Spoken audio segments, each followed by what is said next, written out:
వేదికపైనున్న గౌరవ ముఖ్యమంత్రి నారా చంద్రబాబు నాయుడు గారికి, గౌరవ ఉప ముఖ్యమంత్రి పవన్ అన్నకి,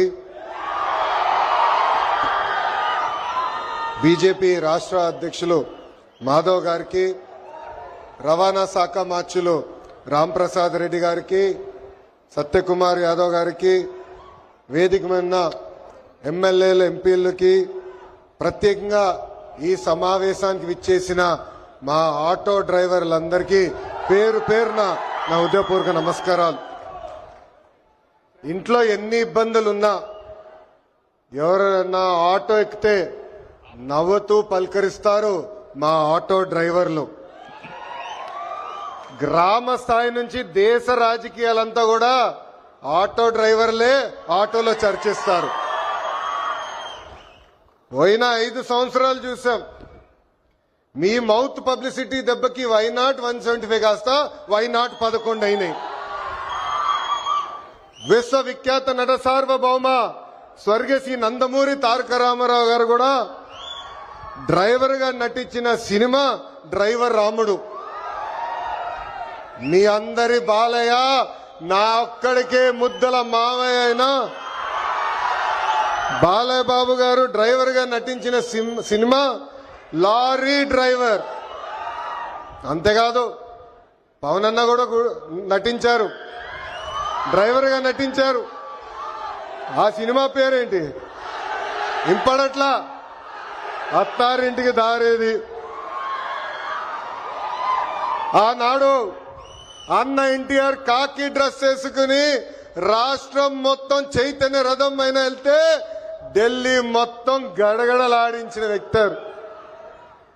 చంద్రబాబు నాయుడు గారికి ఆటో డ్రైవర్ల సమస్యలు బాగా తెలుసు. కేబినెట్ మీటింగ్ లో ఏనాడు ఎప్పుడైతే మేము చర్చిస్తామో మా ఆటో డ్రైవర్లకి మేము అండగా నిలబడతామని పదే పదే చెప్తారు. అందుకే ఆటో డ్రైవర్ల సేవ పేరుతో ఈ రోజు ఈ పథకం మన ప్రజా ప్రభుత్వం రూపొందించింది. నేను ఎప్పుడు తిరుగుతున్నప్పుడు ఆటో వెనకాల ఉన్నా మీరు ఏదైతే రాస్తారో చదువుతూ ఉంటా. ఒక కొటేషన్ నాకు బాగా నచ్చింది. ఆ కొటేషన్ ఏంటంటే, వర్షం ఎలా పడుతుందని పిల్లలు అడిగినప్పుడు దేవుడు కురిపిస్తున్నారని చెప్పొద్దు, మనం ఒక్క మొక్క నాటితే ఒక్క నీటి బట్టు వర్షం ద్వారా వస్తుందని ఒక ఆటో డ్రైవర్ పెట్టుకున్నారు. అంటే ప్రకృతి పట్ల మనకున్న బాధ్యత ఆ ఆటో డ్రైవర్ ఈరోజు సమాజానికి నేర్పిస్తున్నారు. ఇంకొక ఆటో డ్రైవర్ కొటేషన్ చూసా, అందరూ బాగుండాలి దాంట్లో నేను కూడా బాగుండాలని చెప్పారు. మూడో కొటేషన్, జరా భద్రం భయ్యా మనందరం చల్లగా ఇంటికి వెళ్ళాలి. అంటే స్పీడ్ గా నడపద్దు, ర్యాష్ గా నడపద్దని ఆ ఆటో డ్రైవర్ చెప్పే పరిస్థితి. ఈ కొటేషన్లన్నీ మీకు ఎందుకు చెప్తున్నానంటే, మా ఆటో డ్రైవర్ల మనసు పెద్ద మనసు. ఎవరన్నా బ్యాగ్ మర్చిపోతే తిరిగి వాళ్ళకి అందిస్తారు, ఎవరన్నా పొరపాటున సెల్ ఫోన్ మర్చిపోతే వాళ్ళ ఇంటికి చేర్చుతారు. అంతేకాదు విలువైన వస్త్రాలు దొరికితే ఏకంగా మా పోలీస్ సోదరుల దగ్గరికి వెళ్ళి డబ్బులో లేని వస్త్రాలు దొరికినాయి, ఇది మీరు జాగ్రత్త వాళ్ళకి చేర్చాలని చెప్పే పెద్ద మనసు ఉన్న వ్యక్తులు మా ఆటో డ్రైవర్లు. ఆటో వెనుక నవ్వు తెప్పించే కొటేషన్లు కూడా ఉన్నాయి స్వామి. అప్పు చేసి కొన్నాను నన్ను చూసి ఏడవద్దు అని చూసావిడు. అప్పు చేసి కొన్నాను నన్ను చూసి ఏడవద్దు. ఇంకోటి, హాయని ఆశ పెంచొద్దు, బాయని బాధ పెట్టద్దు. అంటే ఎప్పుడు ఆటో వెనకాల బండి ఉంటే నవ్వుతూ ఉంటాం. సమాజం పట్ల మాకున్న బాధ్యత తెలుస్తుంది. ఎన్ని సమస్యలున్నా ఎన్ని ఇబ్బందులున్నా నవ్వుతూ ఆదరిస్తారు మా ఆటో డ్రైవర్లు. అందుకే యువగలం పాదయాత్రలో ఆటో డ్రైవర్లతో ప్రత్యేకంగా నేను సమావేశం ఏర్పాటు చేసుకున్నా. వాళ్ళు ఎదుర్కొంటున్న సమస్యలు నేను తెలుసుకున్నా. ఆనాడు ఆటో డ్రైవర్లు నాకు చెప్పింది ఒకటి, కుడి చేతిలో 10,000 పెడతారు, ఎడం చేతిలో 20,000 రూపాయలు లాగేస్తారని. అరే ఎట్లా లాగుతున్నారా భయ్య అని అడిగా. గ్రీన్ ట్యాక్స్ పెంచారు, 20,000 రూపాయలు చేసి బాదుతున్నారన్నారు. అదేవిధంగా రోడ్ల పైన ఉన్న గుంటలు పూడ్చట్లేదు, 5 సంవత్సరాలు ఎవరు పట్టించుకోలేదు. ఆ గుంటల వల్ల మా ఆటోలు రిపేర్లకు వస్తున్నాయి, దీనివల్ల చాలా చాలా ఇబ్బంది పడుతున్నామని ఆనాడు చెప్పారు.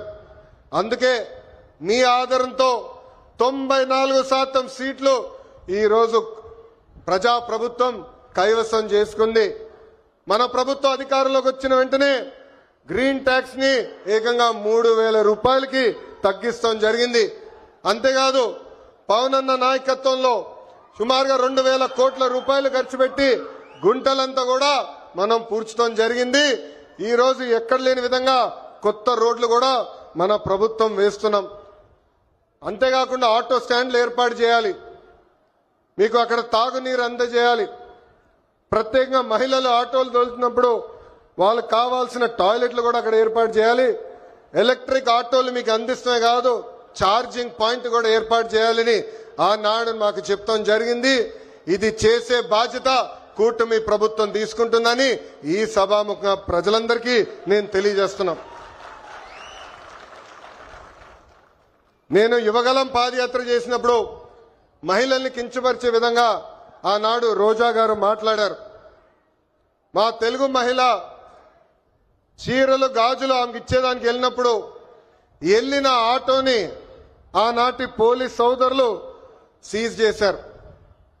ఆ ఆటో డ్రైవర్ పేరే హమీద్ బాషా. పాపం ఈ ఆటో పైన ఆయనే కాదు, ఆయన కుటుంబంలో ఉన్న 5గురు ఆధారపడి ఉంటారు. అతను నా దగ్గరికి వచ్చి, అన్నా నేను ఇబ్బంది పడుతున్నా, నన్ను ఆదుకో అంటే గౌరవ ముఖ్యమంత్రి శ్రీ నారా చంద్రబాబు నాయుడు గారు ఆనాడు నేను ఫోన్ చేసి ఒక ఆటో ఇవ్వాలనుకుంటే ఒకటి కాదు, ఏం అవసరం ఉన్నా ఆ కుటుంబాన్ని ఆదుకో, ఇది మన బాధ్యత అని చెప్పిన వ్యక్తి చంద్రబాబు నాయుడు గారు. సామాన్యుడి కారు ఆటో, వర్షం వస్తే ఇంటికి తీసుకెళ్లేది మా ఆటో డ్రైవర్లు, ఏకంగా చిన్న పిల్లల్ని సేఫ్ గా స్కూల్కి తీసుకెళ్లి తిరిగి తీసుకొచ్చేది మా ఆటో డ్రైవర్లు. అనారోగ్యంతో ఎవరన్నా బాధపడితే అంబులెన్స్ లాగా మారి ఆసుపత్రులు కూడా తీసుకెళ్లేది మా ఆటో డ్రైవర్లు. పనికి కానీ ఆఫీస్కి వెళ్ళాలన్నా, ట్రైన్ ఎక్కాలన్నా, బస్ ఎక్కాలన్నా ఫీడర్ వెహికలే మన ఆటో. మీరు ఆటో తోలి ప్రజలకి మెరుగైన సేవ చేస్తున్నారు కనుకనే మీ రుణం తీర్చుకునేదానికి ప్రజా ప్రభుత్వం